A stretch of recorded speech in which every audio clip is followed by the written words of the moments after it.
In this video, we're going to learn about the solution process. So first off, some definitions. Solute is whatever is being dissolved, and solvent is whatever the solute is dissolved in. In this class, typically we will be dealing with solutions of solutes that are solid dissolved in solvents that are liquids. So a common example of a solute would be salt or sugar, and a common solvent would be water or alcohol. Um, Next, solvation of ionic compounds. So when ionic compounds dissolve in water, it's a rather interesting process.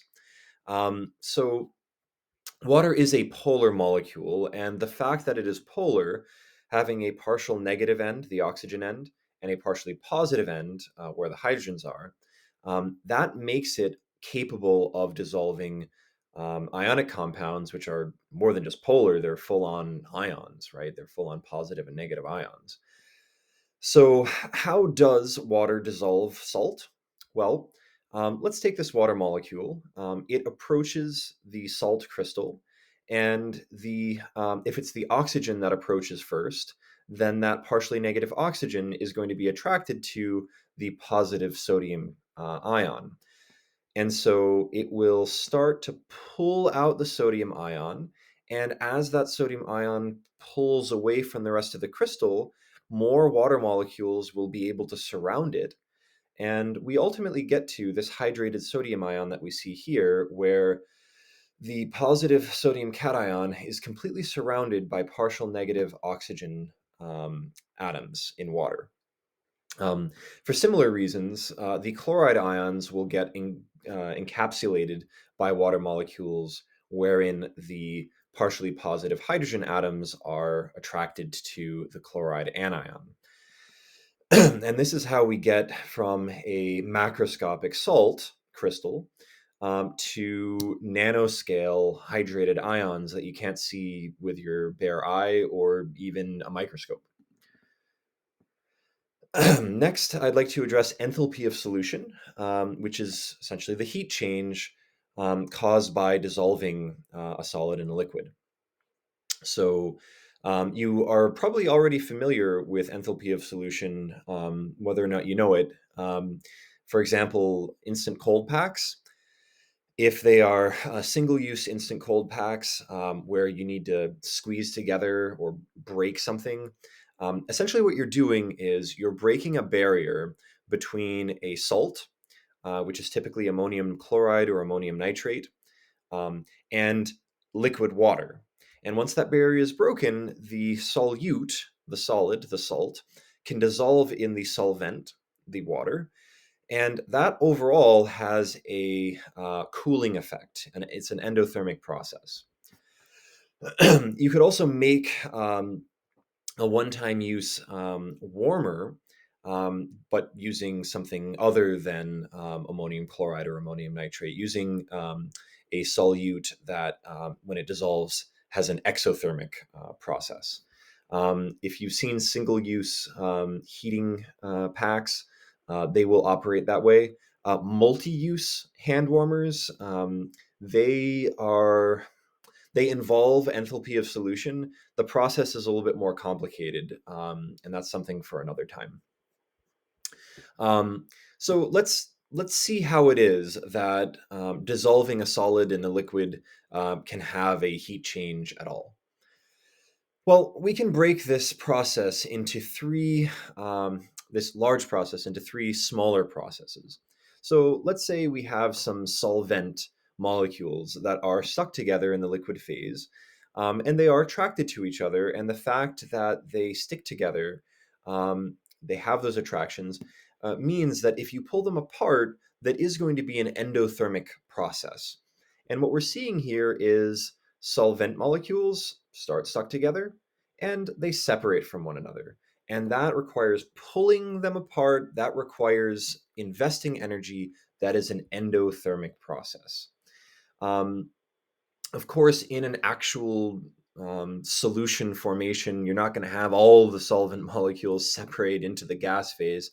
But in order to separate the solvent molecules, at least some of them, to accommodate solutes to attract to, Well, that is going to be an endothermic process.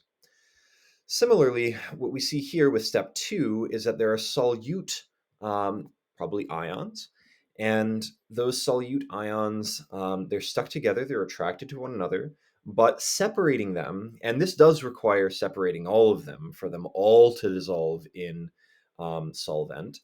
Well, doing that requires the investment of energy.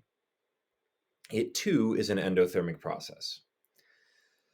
However, once the separated solute ions and the solvent that have separated to an extent in order to accommodate sticking to the solute, once they start to come together, that's where the payoff is. That is an exothermic process.